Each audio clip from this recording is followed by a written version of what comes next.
Here are the tools I use to take my brows from this to this. First, we cleanse the brows. You can just use micellar water, then an alcohol wipe, and then we will be brushing and trimming the brows.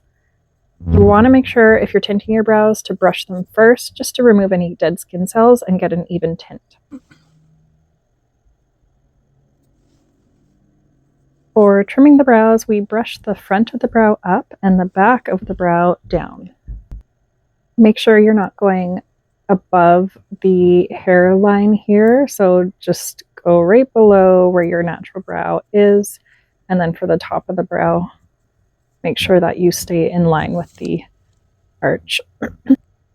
We're on to measuring, so I take a straight tool. You can use a caliper or a popsicle stick, and go from the outer nostril past the corner of the eye, straight up, and then depending on the client, you're going to go through the iris. You might use the pupil, or you might use the outer corner of the iris. It just depends on the person. And for the tail, of course, we use the outer corner of the nose and the eye. We are going to use our caliper tool to measure and take a look at the other side. They're pretty much even. And then we measure the other side. And what you can do is, if you like one brow better than the other, you can just measure that brow first and then use the caliper to measure the front of the brow, and the caliper to then create the arch like you see here.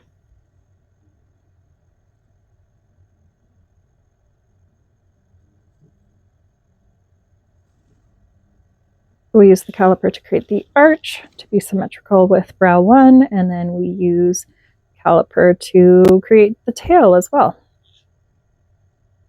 I've been doing brows for about 7.5 years, and to this day, the tools I use to map brows are a caliper, the pencil that you see there, I use the string, and that's pretty much it. But I will show you how to use a ruler in this video as well.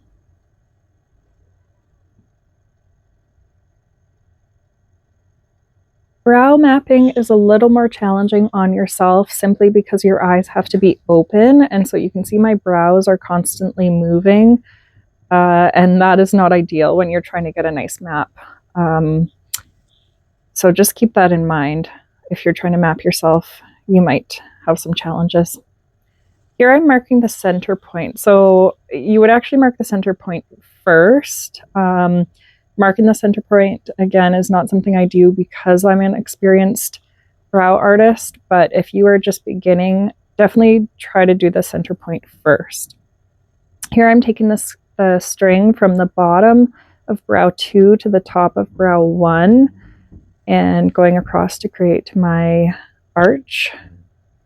And I do that again. And that's just sort of a trick that I've learned. I'm not sure if other brow artists do that.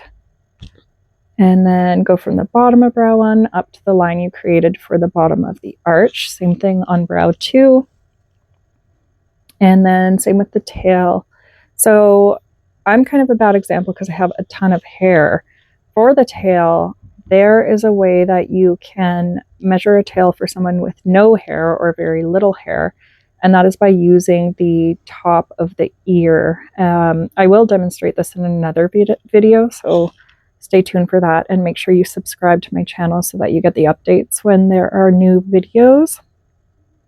This would be considered the pre-draw, and that is where you just sort of solidify your lines after getting the client's approval of the shape. And then you're going to use a surgical marker to mark the 5 points of the brows. If you're doing permanent makeup, you'll want to use small dots along the entire brow to mark so that you don't lose your map. And here I'm just showing how one hair can change everything. Okay, done. You can see when I start talking that my eyebrows move, and you can see a bit of a muscle pull in this brow, and that's totally normal. So you saw during the mapping that I tried my best to get them as symmetrical as possible. I've been doing brows for about 8 years now, so I don't I'm going to be real. I don't really actually map my brows like that anymore. I just kind of go with it because I have been able to create such symmetry over the years.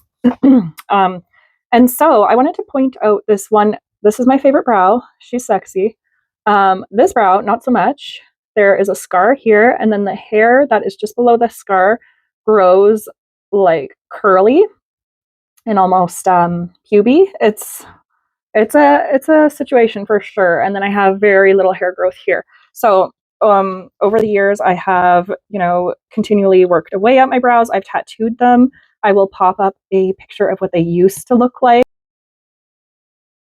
versus now. So I do have some tattooing, powder tattoo. So you can barely tell that they're tattooed. They're very natural looking. And I do them every couple of years. And so what you saw at the beginning of the video of what my brows looked like before I tweezed them today, I left them. Typically, I'll leave them for a long time because I'm like a baby about pain.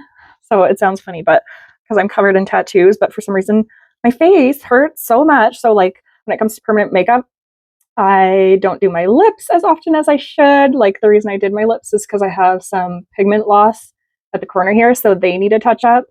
This baby girl needs a touch up. My brows I did do in the summertime, but yeah, so I wait until the moon is in the right place. And by moon, I mean moon time, aka when I have my period. I wait about 2 weeks to the point where, you can tell that, well, I can tell that my body has ovulated. And then I'll wait a few more days and then I'll do my brows because that is the time in a person's cycle when you will have the least amount of pain. So because I'm a big baby, I just wait.